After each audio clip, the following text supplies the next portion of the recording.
Hello again.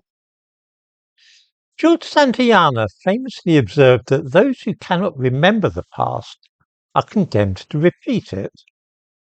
We need look no further for a perfect illustration of the truth of this statement than the present panic in Europe about a wave of supposed drones launched by Russia and now appearing in the skies of Denmark, Norway, and other countries. These supposed incursions are generating great anxiety and causing some to speculate that they might be the harbingers of World War III, as Moscow probes NATO's defences with a view to invading certain countries. So where does George Santayana's pithily expressed view about history fit into all this? Well, let us begin with those who cannot remember the past. Perhaps if we remembered the past a little, we might not repeat it now. In this case, the past is the fact that throughout the 20th century there have been periodic panics about aerial attacks from Russia and so on, which many claimed were a sign of approaching war. In 1933, the so-called ghost flyers or ghost planes began appearing in the skies of Scandinavia. In northern Sweden, Norway and Finland, strange aircraft were seen which seemed very advanced and appeared to be probing the borders of the countries over which they flew. They circled overhead, shone searchlights down, and generally caused people to believe that they might be spying out the land. Sometimes they crashed in lakes, but no physical trace of them was ever found. For 2 years, there was a general fear that the Russians might be planning to expand west and encroach upon Scandinavia. The sightings stopped as abruptly as they had begun.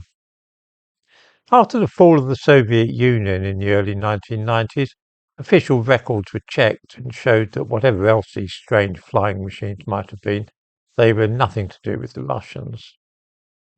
Then in 1946, the ghost rockets appeared.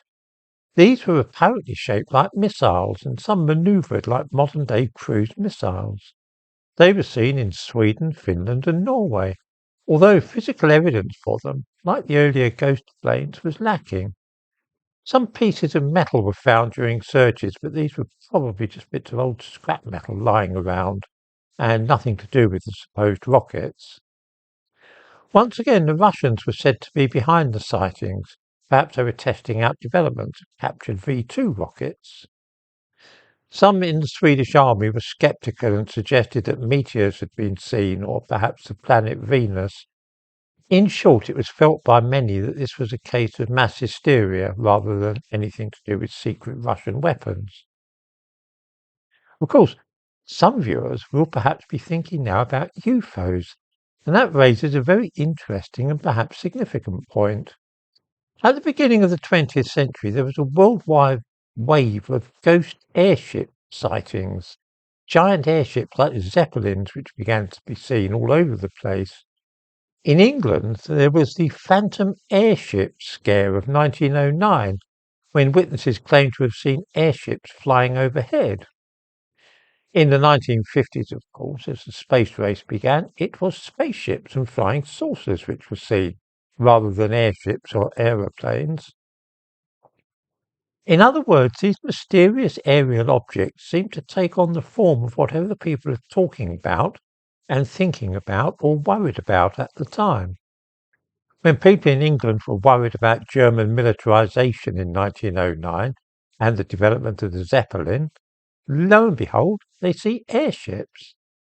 In 1946, after the German use of V-2 rockets, people start seeing rockets.